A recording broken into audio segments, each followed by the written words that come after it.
Buenas tardes. Bueno, para concluir la jornada pasamos al último bloque y a continuación pues el doctor Norberto López del Hospital Universitario Virgen de la Victoria, responsable de la unidad de conectivopatía y con experiencia de enfermedad ampollosa, pues nos va a exponer el uso de rituximab en enfermedad ampollosa. Muchas gracias. Bueno, pues nada, lo primero, agradecerle al doctor Herrera la invitación para estar con todos vosotros aquí esta tarde.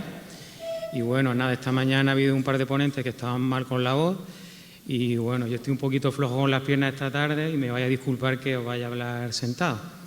La verdad es que es la primera charla que doy sentado, pero bueno, os voy a hablar sobre mi experiencia, sobre nuestra experiencia en enfermedades ampollosas y el uso de rituximab. Y bueno, pues no puedo empezar la charla sin decir que estamos aquí hablando sobre este tipo de enfermedades porque estamos en un foro de enfermedades autoinmunes, ¿no? Bueno, pues este tipo de enfermedades ampollosas de las que yo voy a hablar son autoinmunes y están mediadas por anticuerpos. Fundamentalmente os comentaré sobre el pénfigo vulgar, el pénfigo foliáceo y después de las subepidérmicas hablaré un poco del penfigoide ampolloso y de dermatitis herpetiforme. Decir que, bueno, básicamente una serie de datos clínicos, pero decir que lo primero para poder tratar a estos pacientes es realizar un diagnóstico de forma correcta y, bueno, pues una serie de datos epidemiológicos diferenciales nos van a advertir que tanto los pacientes con pénfigo vulgar como pénfigo foliáceo como dermatitis herpetiforme suelen ser pacientes más jóvenes y los pacientes con pénfigoide ampolloso suelen ser pacientes de una edad más avanzada.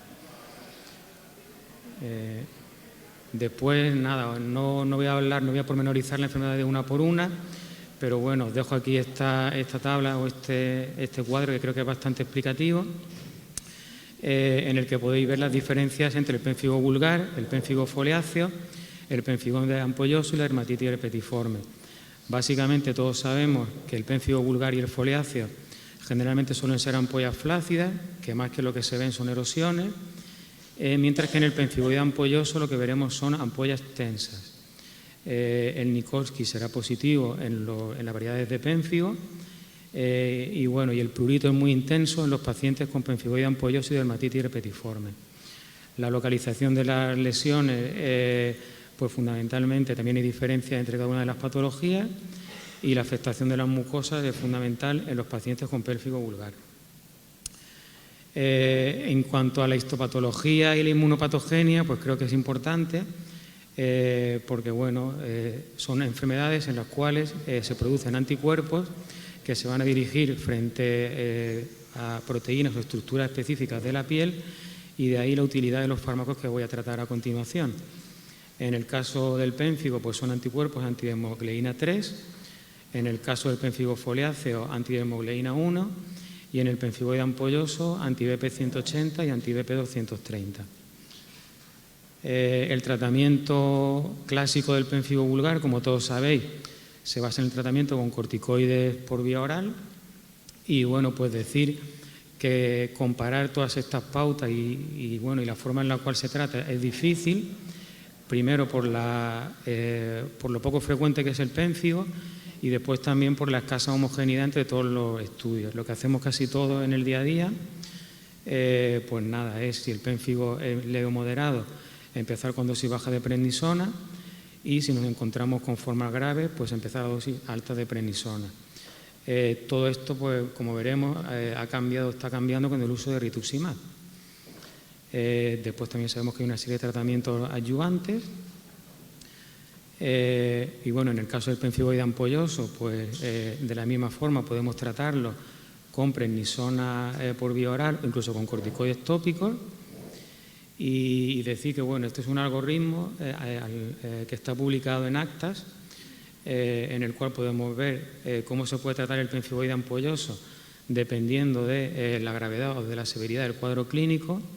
Y aquí, bueno, mencionar que las formas leves se podrían tratar con corticoides tópicos solos y ya veremos cómo también hay evidencia, para desgracia de nuestros farmacéuticos y gerentes hospitalarios, con el uso de rituximab. La dermatitis herpetiforme, pues nada, decir que es evitar la ingesta de gluten y la axona. Y bueno, pues el rituximab, la verdad es que creo que es un fármaco que ha supuesto una revolución para el tratamiento de los pacientes con enfermedades autoinmunes y en especial para el tratamiento de los pacientes con enfermedades ampollosas. Como todos sabéis, es un anticuerpo monoclonal anti-CD20 y que por lo tanto ejerce su acción fundamentalmente a nivel del linfocito B. Provoca una citotoxicidad dependiente de anticuerpos y una citotoxicidad dependiente del complemento y además por diferentes vías induce la apoptosis. Bueno, las indicaciones que podemos encontrar en rituximab pues fundamentalmente eran los linfomas no foliculares, leucemia linfática crónica, artritis reumatoide, alguna vasculitis y el pénfigo vulgar. Básicamente lo que pedimos generalmente antes de hacer un tratamiento con rituximab, además de hacer una anamnesis y una exploración física detallada, es una placa de tórax, un mantús o un cuantiferón, un hemograma en el que miramos fundamentalmente los neutrófilos y una bioquímica. Y después serología frente a la hepatitis B, C y VIH. Es importante saber que rituximab tiene una serie de contraindicaciones, algunas son absolutas, otras son relativas y otras son situaciones en las que tenemos que utilizarlo con precaución. Entre las absolutas, pues sobre todo la insuficiencia cardíaca severa, las infecciones graves, el embarazo y la lactancia y la anafilaxis conocida al producto. Y bueno, el rituximab, pues bien, en el pénfigo, el primer caso publicado sobre rituximab fue en el año 2001, en un paciente con un linfoma folicular y un pénfigo paraneoplásico. Después se publicó en el año 2002, un caso de pénfigo vulgar y desde entonces pues han ido publicando series de casos, series más amplias, metaanálisis, que han demostrado la eficacia contrastada de este fármaco en el tratamiento del pénfigo vulgar. Uno de los más completos es este metaanálisis del año 2015, en el que agloban 30 estudios con un total de 578 pacientes. Básicamente lo que podemos ver es que se obtiene una remisión completa en el 76% de los pacientes, con una duración de esa remisión de 14,5 meses, con un porcentaje de recaída de un 40% y una aparición de reacciones adversas de solo un 3,3%. Hay que tener en cuenta que una de las principales causas de mortalidad en los pacientes con pénfigo no es la propia enfermedad, sino el tratamiento que utilizamos a veces en esta patología. Parece ser que también es especialmente útil las dosis altas frente a las dosis bajas, ya que se asocian a remisiones más prolongadas y no parece que haya diferencias en el protocolo de linfoma no Hodgkin frente al protocolo de artritis reumatoide. Aquí tenemos otro artículo pues, muy interesante de un panel de expertos que está publicada en la revista americana y básicamente lo que nos dicen es que rituximab debe ser un tratamiento de primera línea en casos moderados y severos y en pacientes no respondedores a corticoides, que permite descender antes la dosis de corticoides y utilizarlo a dosis altas. La de 1 gramo separado cada 2 semanas sería la de la artritis reumatoide y después la de 4 ciclos separados por una semana de 375 miligramos por metro cuadrado sería la de linfoma. También saber que el tratamiento puede ser repetido en caso de recaída y generalmente se utilizan dosis más bajas. El estudio RITUX-3 es un estudio muy interesante ya que compara el tratamiento de prednisona solo o prednisona a dosis bajas durante menos tiempo y rituximab. Y podéis observar cómo en el brazo de rituximab se obtiene un 89% de respuesta a los 24 meses, frente al 34% en los pacientes solo con corticoides. Y sobre todo mirar qué diferencia en cuanto a las reacciones adversas, ¿no? Solo 27 casos en el caso de rituximab frente a 53 en los pacientes con corticoides orales. Aquí básicamente también ver cómo la probabilidad para obtener una respuesta sin tratamiento en pacientes tratados con rituximab se alcanza antes y es más duradera. Y bueno, pues esto sería un resumen de la ficha técnica de rituximab, en la cual pues, nos recomiendan sobre todo el uso del protocolo de artritis reumatoide y después también recomiendan una dosis de mantenimiento de 500 miligramos a los 12 y a los 18 meses. Este fue uno de los primeros pacientes que tratamos con rituximab en nuestro servicio. La verdad es que era un caso de estos que tenía la doctora Mendiola desesperado. Era un chico que se había tratado con corticoides, azatioprina, micofenolato, ciclofosfamida, metotrexato, inmunoglobulina intravenosa, y veis bueno, el Cushing que tenía, ¿no? Y bueno, pues con el tratamiento con rituximab que utilizamos en ese momento con el protocolo de linfoma, pues veis qué respuesta tan buena que tuvo este chico. Deciros que también se puede utilizar rituximab en otras enfermedades ampollosas. En el pemfigoide membranoso mucoso cicatricial hay datos, responden, pero aquí el principal problema son las recaídas. Veis que el porcentaje de recaídas oscila entre el 42 y el 100%. Pero bueno, teniendo en cuenta la gravedad de esta patología, pues es lo esperado. Y esto me parece muy, muy interesante también en el pemfigoide ampolloso, pues también se está viendo la utilidad en el uso de rituximab. Este es un artículo que es muy interesante, del año 2015, en el cual se ve que a pesar de que se utiliza en pacientes con unas comorbilidades que veis que son tremendas, hay un paciente en el cual se le pone hasta con 97 años, pues utilizando rituximab a dosis más bajas, de 500 miligramos, 4 infusiones separadas por una semana, y prednisona, pues obtiene una respuesta completa en 12 de 13 pacientes y un porcentaje de reacciones adversas más bajo que con corticoides orales. Es decir que, bueno, esto abre una puerta al uso de rituximab en pacientes con pemfigoide ampolloso. En la epidermolisis bullosa adquirida hay 19 casos tratados con rituximab, la mayoría con el protocolo de artritis reumatoide, y decir que solo un paciente alcanzó una respuesta completa, aunque un 80% mostraron mejoría. En el pemfigoide gestacional es curioso porque bueno, hay una paciente tratada en el posparto y después una paciente que tuvo 5 hijos y en el 5º embarazo se utilizó rituximab en la semana 9 y 11 con intención profiláctica, a pesar de estar contraindicado en el embarazo, y se observó un descenso de los anticuerpos anti-BP 180. Y bueno, solo de forma puntual que también hay un caso publicado en un paciente con dermatitis herpetiforme. En cuanto a los tratamientos emergentes, pues bueno, decir que la mayoría son moléculas que están en fase de experimentación, la mayoría son también moléculas en las cuales solo se han utilizado en modelos animales, pero bueno, creo que son especialmente esperanzadores los nuevos fármacos anti-CD20 que mejoran su eficacia y tolerabilidad y también intentan reducir el coste, sobre todo por la administración subcutánea. Hay 2 tipos, el tipo 1 que provoca citotoxicidad mediada por complemento y los tipo 2 que provocan una muerte celular directa. En cuanto al uso en enfermedades ampollosas como el pénfigo, parece ser que el más prometedor es el ofatumumab, que es un anticuerpo monoclonal anti-CD20 totalmente humano, que se une a un epitopo distinto al rituximab y tiene mayor citotoxicidad mediada por complemento y mayor inducción de apoptosis. Una ventaja también es la administración subcutánea y decir que hay un ensayo clínico fase 3 randomizado, controlado con placebo con 35 pacientes, pero que aún no hay resultados porque ha cambiado de sponsor. Otro en el que también se ha utilizado un solo caso es el beltuzumab, que es un anticuerpo monoclonal anti-CD20 humano con mayor capacidad de unión al CD20 y mayor citotoxicidad mediada por complemento. Decir que que solo hay un caso publicado, un caso aislado, pero bueno, al parecer pues también es en un paciente que no tenía eficacia rituximab y bueno, mostró mostró respuesta completa al tratamiento con este fármaco. La terapia de células T contra el receptor antigénico quimérico, esto bueno, está bastante de moda ahora, sobre todo en el campo de la oncología, y básicamente se basa en extraer la sangre del paciente y por ingeniería quimérica introducir un gen en los linfocitos T que se va a dirigir frente a un receptor específico. Y esto pues parece ser que en enfermedades inmunomediadas pues sería muy interesante porque se dirigiría frente a la diana sin producir inmunosupresión.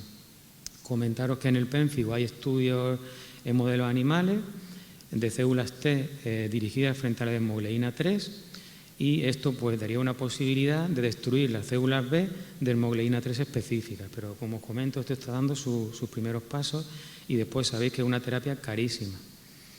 La inmunoterapia con células T, lo mismo, el CD154 Hay solo un estudio en un modelo animal con ratones y los ligandos peptídicos alterados que intentarían eso, pues inducir un proceso de inducción de tolerancia, pues lo mismo. Hay por ahí algún ensayo clínico, pero parece que está todo bastante parado. De esto no quiero hablar nada, simplemente pues que sepáis que esta vía parece que de alguna forma provoca una reducción de adhesión en los queratinocitos, pero estos fármacos no se están desarrollando por ahora por la inducción de hepatotoxicidad. Los inhibidores de la tirosinasa de Bruton sí que parece ser que van a ser más prometedores en pacientes con pénfigo, y una cosa interesante me parece es que son tratamientos por vía oral.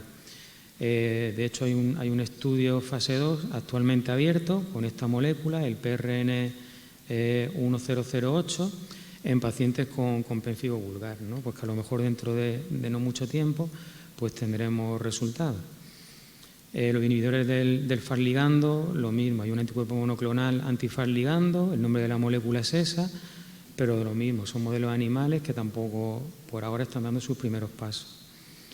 Y después los inhibidores del receptor neonatal FC, pues se expresa en la placenta y parece que de alguna forma pues también induce un proceso de tolerancia inmunológica, y al parecer también en enfermedades inmunomediadas pues tiene su papel en la eliminación de complejos antígeno-anticuerpos, en la presentación de antígenos de clase 2 y en la función de las células dendríticas, de tal forma que fármacos frente a este receptor pues prevendrían la producción de autoanticuerpos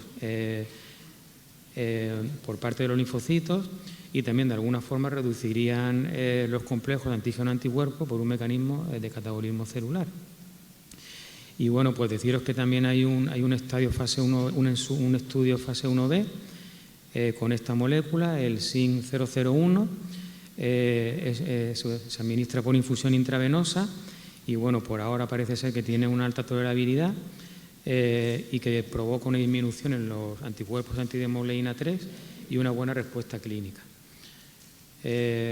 Con respecto al penfigoide ampolloso, pues decir que también hay otras moléculas que se están utilizando, y una de ellas es una que conocemos, como ha comentado el doctor Suárez, en urticaria, que es el omalizumab. Y esto parece ser porque en el pénfigo algunos de los anticuerpos anti-BP108 son de tipo IgE. De hecho, sabéis que hay algunos de estos pacientes que debutan como un cuadro urticariforme, un cuadro eczematoso, y que están meses o incluso a veces años diagnosticados de eczema crónico, de urticaria crónica, hasta que empiezan a desarrollar la ampolla. La pauta sería la misma que la urticaria crónica, y bueno, pues parece ser que también tiene un papel prometedor. Otra molécula en el penfigoide ampolloso sería el bertilimumab, que es un anticuerpo monoclonal antiotaxina 1, y bueno, pues tiene su base en el que parece que se ha encontrado elevada en el suero y en el líquido de las ampollas de los pacientes con penfigoide ampolloso. Es una molécula también que se administra en infusión intravenosa, y como veis pues también hay un ensayo clínico abierto sobre el uso de esta molécula en pacientes con penfigoide ampolloso. Otra cosa curiosa es el uso del dimetilfumarato. Decir que solo hay un caso publicado en la literatura, que se trata de una mujer de 65 años que también tenía esclerosis múltiple, que tenía un penfigoide ampolloso y que se trató con dimetilfumarato, llegando a una dosis de 240 miligramos día. Y bueno, pues como conclusiones, pues la verdad es que la segunda parte espero no haber sido muy tostón, pero era complicado explicar estos fármacos tan complejos, y que algunos de ellos pues están en fase de experimentación, que yo reconozco que antes de prepararme esta charla no tenía ni idea ni que existían. Y bueno, pues decir que rituximab creo que debemos considerarlo como primera línea en el tratamiento de pénfigo vulgar, y que a pesar de que el gerente, Jorge, lo siento, directores médicos o farmacia se mosqueen con nosotros en el penfigoide ampolloso, a lo mejor también deberíamos considerarlo, considerar los protocolos de alta dosis, y después de los tratamientos prometedores, pues fundamentalmente creo que los nuevos anti-CD20 dentro de algún tiempo los tendremos para nuestros pacientes con pénfigo. Los inhibidores de la tirosinasa de Bruton probablemente también pues hagan su aparición no en mucho tiempo, y esto de los inhibidores del receptor FC neonatal, pues a lo mejor también dentro de unos años estamos aquí hablando sobre ello. Y nada, muchas gracias por vuestra atención.